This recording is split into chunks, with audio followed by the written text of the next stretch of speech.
What? Say Wired Up TV. What of TV? This is a Joe Grasser production from the Wired Up TV team and family, Best Tupac Alive channel, and past and present political news team and interviews. Wired Up TV for life.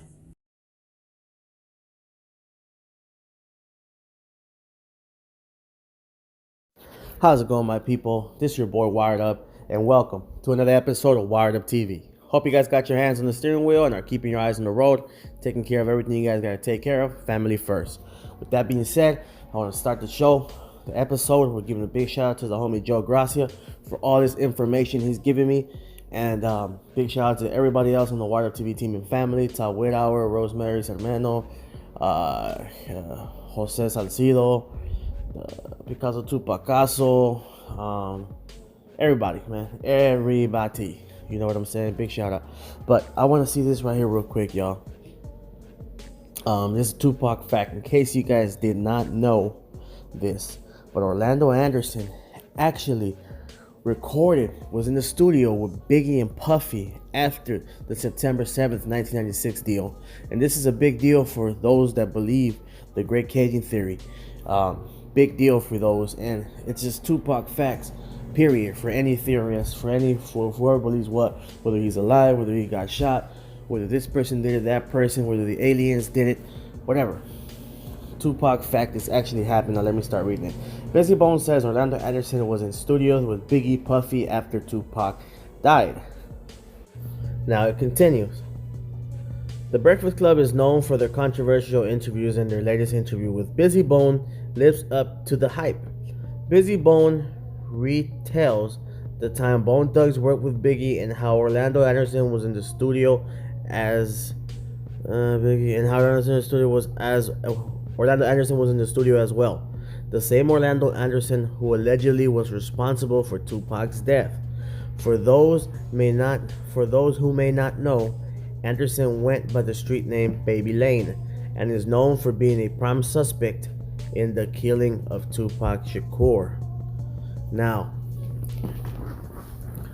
this is a trip.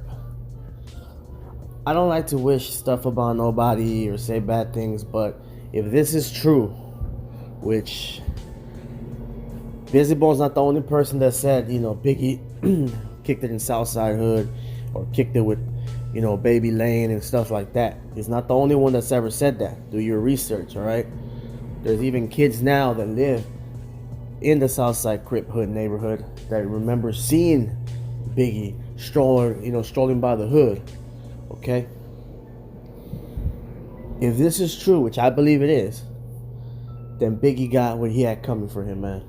Because this makes me believe and think that if Baby Lane had anything to do at all, you know what I'm saying, with the shooting of Tupac in Vegas. And Biggie knew this, Biggie is not a dumb man. I mean, it was, it was all over the place. Then he deserved what was coming for him. You don't do this in California. And, I'm a big fan of Biggie. I don't wish stuff on nobody, but when you're playing with fire, you get what you get, you know what I'm saying? That's just my opinion, you know what I'm saying? And it's kind of cold-hearted when you claiming to be this man's friend, but you're hanging around with the guy allegedly accused of murdering this man, you know what I'm saying? Just crazy stuff to me. It really hits my heart and makes me think how Tupac was 100% right for attacking this man the way he did, talking about his wife and all that.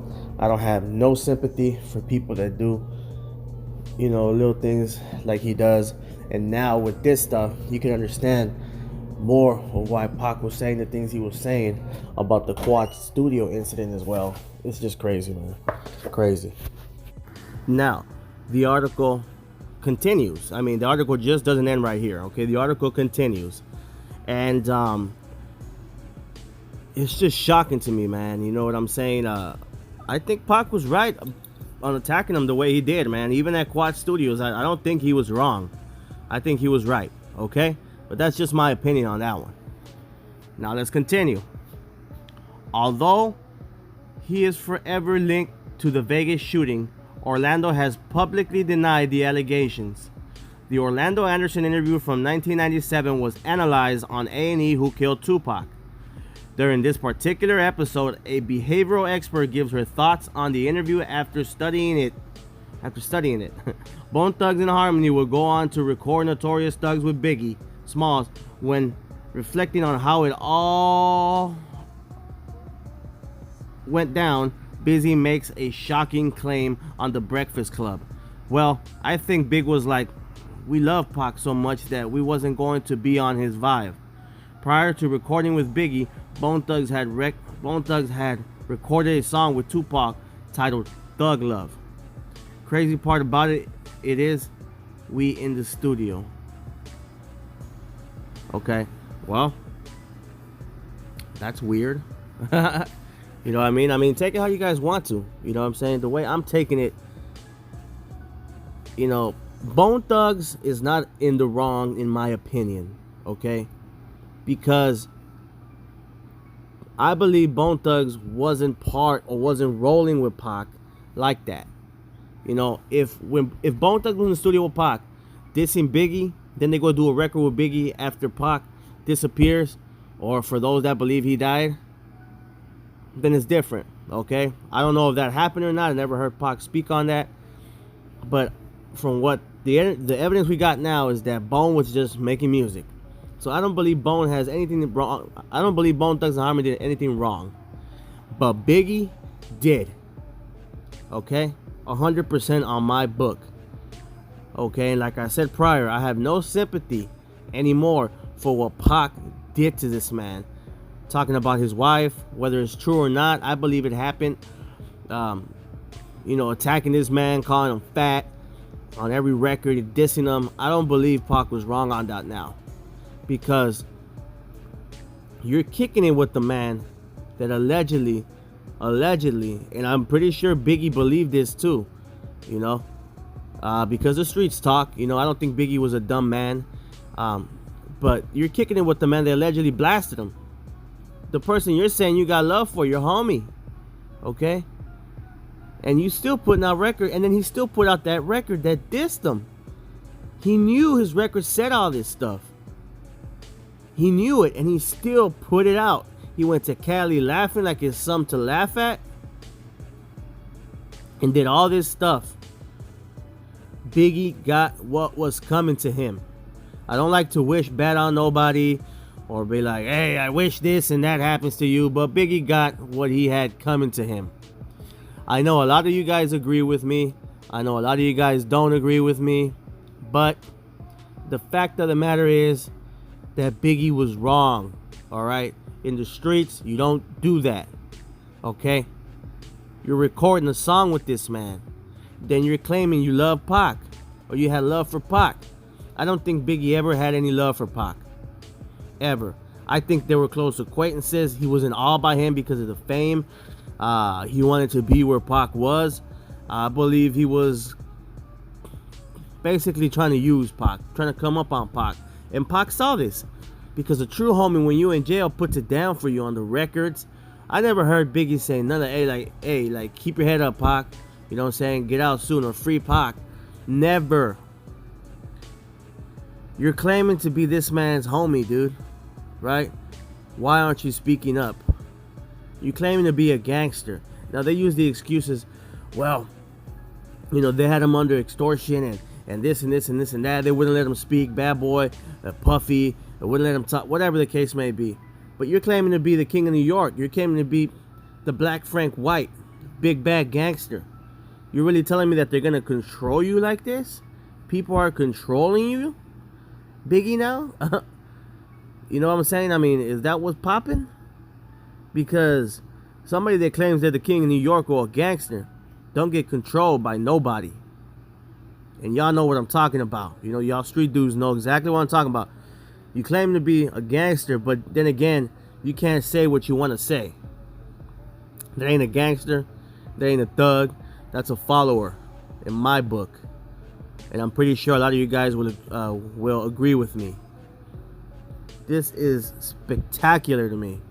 It is crazy, man. that Biggie would do something like this. Puffy too, because Puffy, you know what I'm saying? Puffy is not irresponsible in all of this, man. You know, but I believe karma comes to those that do wrong. Okay, you do good, good karma come. You do wrong, bad karma. Let's continue. Crazy part about it is when in the studio with the people from the South Side, from the dude that actually did it, that kept telling us, dude, the dude is in the hood drinking Hennessy right now, says Bizzy. Y'all don't need to bring guns to the studio.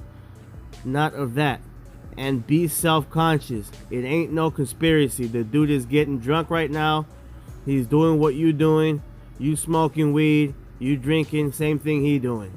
Biggie Bone Thugs in studio. And there's a picture of it, but you don't see Orlando there.